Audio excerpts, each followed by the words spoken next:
Rond de snijden is in Jennewaard een kunstwerk onthuld van de marathonrijders Jeen Wester, Hilbert van der Duim en Jos Niesten. Het is gemaakt door Hans Jouter van Ververt. Jouter maakt vaker beelden in opdracht. En een kenmerk van zijn werk is dat het altijd goed zien is wat het voorstelt. En dat hebben de meeste mensen toch nog altijd het liefste. Maar ook in zijn vrije werk is hij behoorlijk productief. Arjen Vederdaal zocht hem op. Hans Jouter werkt en werkt op het bedrijventerrein van Ververt. Hier heeft er alles om hem heen wat er nodig is om zijn beelden te maken. Het lijkt meer een smidderij als wat je in eerste instantie voorstelt van een kunstensatelier. Zijn huid weer een smid in Hovert. Als student aan de kunstacademie in Grains wie hij aan het schilderen.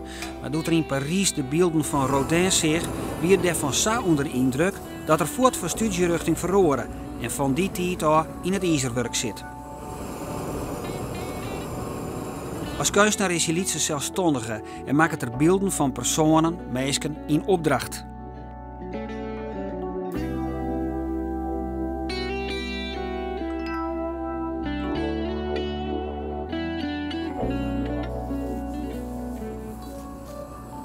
Kenmerkend aan zijn beelden is dat ze een handeling of beweging suggereren. Bijgelijks bij dit beeld van Bobby Harms, waarvan hij als een beruchte Ajax-fan geen afscheid nemen kan. Hij was hersteltrainer bij Ajax. Natuurlijk heel opmerkelijk. De beste voetballers komen erbij, maar er zit nog een standbeeld van hersteltrainer. Maar dan moesten ze Rijkaard en Liedman, dus die moesten over het bandje heen wegspringen. Dus eigenlijk is nou de voetballer die de training krijgt, die kan erbij betekenen.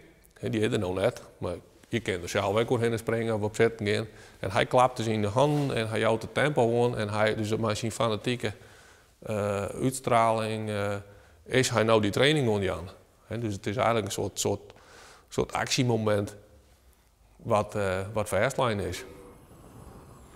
Hij maakt ook vrijwerk, meest beelden van beesten. En daarvoor gebruikt hij een orentechniek. De gebruikelijke manier is een beeld boetseren. Bijvoorbeeld wat je erachter staat.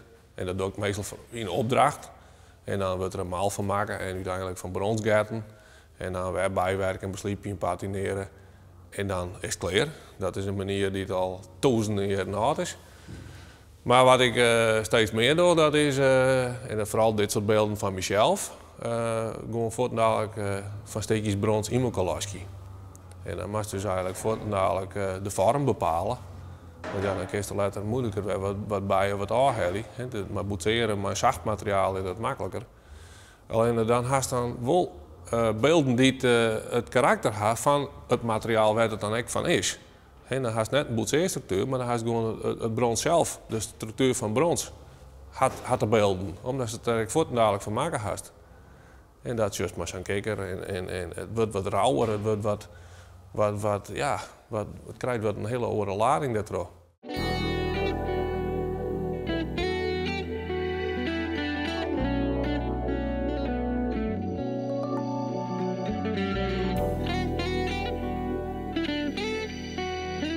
Ik maak een soort beesten. Eigenlijk mijn inspiratie is voortdurend in mijn eigen omgeving. En dus vogels en hazen en andere dingen die ik gewoon om je heen zie, probeer ik hem in een bepaald moment te vangen. De mozen, zoals je zuiverhuis op een werkbank praktiseren kennen, daar spat erop. Nou, dat vind ik machtig om dat vast te lezen. Omdat wat een spannend moment is. Ja. Kijk, zoals bij die kikker. Ja, die kikker die springt zo uit de wal bij de sleet in. Als het bij een sleet langs is, nou, dan is dat geregeld. Dan is het in één keer plop plop, dan springen ze erin. In atelier Ton ter Linden op een Veenhoop is op dit stuit een expositie van zijn vrije werk.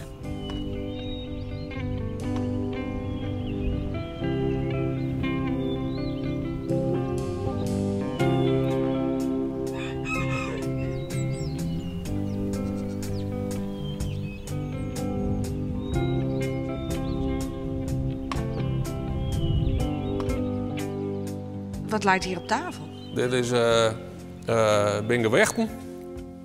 Ze zijn wel aardig zwaar, maar Dat is van januari, dat beeld wat nog onthuld worden moet. Maar dat droogt op het water. Maar het is een soort ponton, een soort bak van Roest van Stiel, waar die drie beelden opstaan. Maar dat zijn drie marathonrijders achter elkaar. En dan worden ze dat helemaal slucht met water gaan. Dus dat het krijgt dat ze daar rijden. En dan hingen we aan die bak, ze waren een gewichten aan hingen, om het nou wat uit te leiden.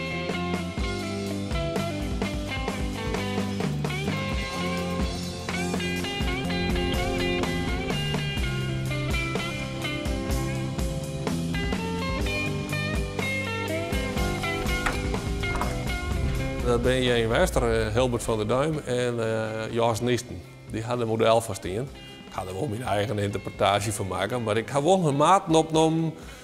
Dus het zal in ieder geval van afstand wel aardig overheen komen.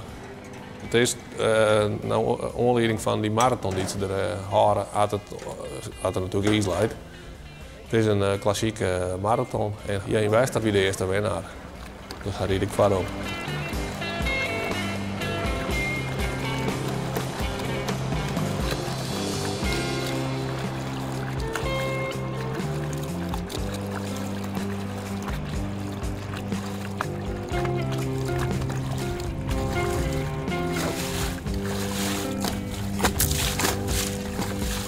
Je bevriest het in het moment. En dat is het ongewone trekken wat aan. Het beweegt net meer, maar je krijgt het gevoel als je praktiseert dezelfde volgende stap erbij.